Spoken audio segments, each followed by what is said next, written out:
Cecilia Cempaka, Prodi PGMI.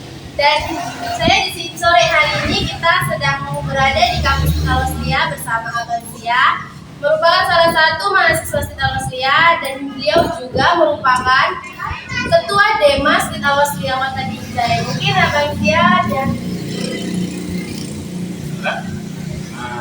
teman-teman.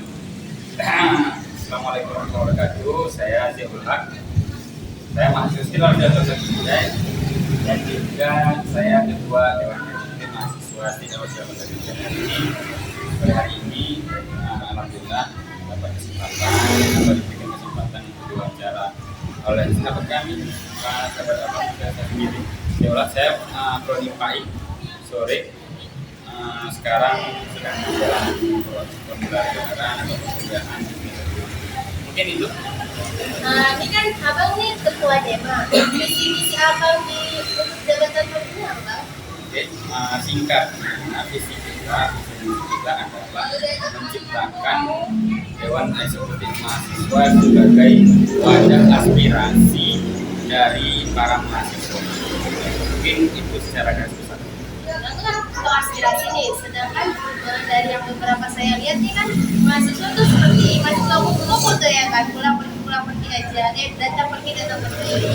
Karena dilihat dari beberapa siswa, dari beberapa mahasiswa tuh lagi aktif kerja gitu kan. Ini tanggapan abang sebagai tanggapan kita adalah sebagai mahasiswa yang paling penting adalah kita harus menjaga diri. Nah, definisi aktivis ini tidak bisa kita artikan kecil hanya sebagai orang-orang yang bersuara ke pemerintahan saja, tetapi kita bisa memperluas definisi aktivis ini seperti orang-orang yang selalu mengedepankan kebaikan, mengerjakan kebaikan, sama halnya dengan bekerja.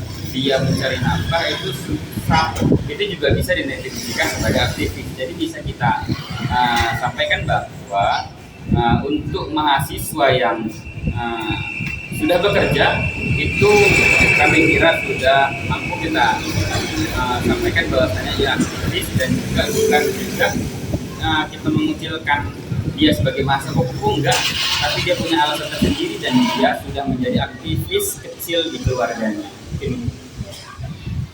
Untuk abang sendiri nih, gimana cara menyatukan beberapa mahasiswa nih? Karena kan kadang ada lah ya mahasiswa mereka antara prodi dengan prodi atau dengan mahasiswa lain dengan mahasiswa lain gitu kan, atau mahasiswa dengan mahasiswa. Yang pertama mungkin kita sampaikan bahwa kita nggak bisa menyatukan isi kepala semua orang, dan juga kita nggak bisa memahami semua kepala manusia, karena memang kita punya banyak kepala, kita punya rambut yang sama, namun isi kepala itu berbeda-beda. Jadi yang harus kita pahami dan kita tekankan kepada kawan-kawan mahasiswa, yang pertama yaitu kita jangan minta untuk dipahami, tapi cobalah untuk memahami orang lain, karena ini yang berat. Kita selalu menuntut orang lain untuk memahami kita, tapi kita sulit untuk memahami orang lain, bahkan kita sendiri pun sulit untuk memahami orang lain. Tapi kita selalu menuntut itu untuk agar orang memahami kita. Jadi coba dibangun itu cara berpikir yang open minded, terbuka, bahwasanya memang orang-orang di sekitar kita tidak selamanya bisa memahami kita, tapi kita bisa memberikan sedikit ruang hati kita, membuka ruang hati kita untuk memahami orang lain. Dan cara kita adalah yang pertama, beberapa waktu yang lalu juga ada konflik, mungkin kita bilang konflik tidak terlalu besar, tapi dibilang ada sedikit masalah, memang ada. Waktu itu kita sampaikan, kita buka open komunikasi ke kawan-kawan, baik dari sebelah kanan atau sebelah kiri, kita buka komunikasi, kita open komunikasi, kemudian kita selesaikan secara mediasi, dan alhamdulillah insya Allah dua-duanya bisa mengalah, dua-duanya bisa berjalan baik. Seperti halnya kita mahasiswa, kita harus bekerja sama untuk melawan hal-hal yang buruk, bukan malah kita yang berpecah belah tingkatnya. Saran apa nggak nih mahasiswa yang lain? Saran tentang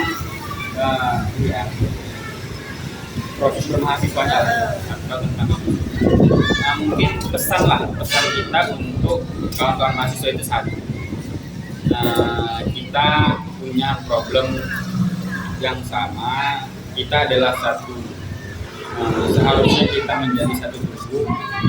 Ketika kepala kita sakit, maka tangan juga ikut untuk membantu meringankan sakit di kepala kita. Pegang kepala atau kita sedang kepala itu salah satu tugas tangan, respon tangan bahwasanya dia juga merasakan sakit sama halnya dengan kepala. Begitu pun kaki, begitu pun tangan, ketika tangan sedang sakit maka kepala juga respon karena merasakan sakit yang ada di tangan.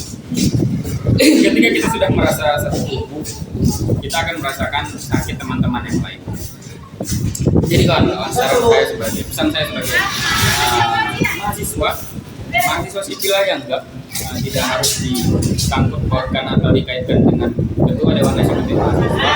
Pesan saya adalah kita punya problem yang sama banyak di kampus kita, yang problematika itu kita semua yang merasakan, bukan hanya saya, bukan hanya Kasipil, bukan hanya prodi PAI, bukan hanya prodi PGMI, bukan hanya prodi Riau, tapi kita semua merasakan masalah yang sama.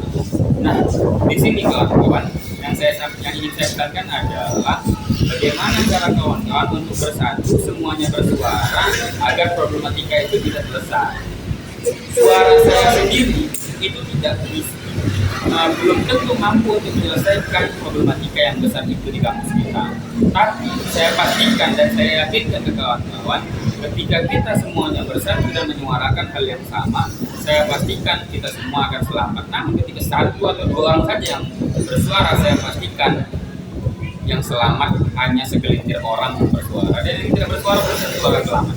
Itu pesan saya. Dan yang sudah selamat, apakah nanti akan menyelamatkan yang belum selamat? Saya pastikan juga belum tentu. Bahkan saya sendiri juga nggak bisa memastikan itu. Tapi kawan-kawan, pesan saya adalah bersuara kritis, berikan yang terbaik untuk diri kalian sendiri. Itu pesan saya. Jangan hanya diam. Diam itu sampah itu cuma bisa diam kalau dibakar. Maka kita jangan jadi sampah yang cuma bisa dibakar.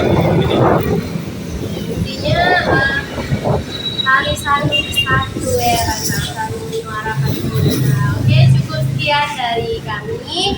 Saya ucapkan terima kasih Bang Siang mau menyampaikan pesannya, dan saya akhiri dengan bilang topik walhidayah. Salam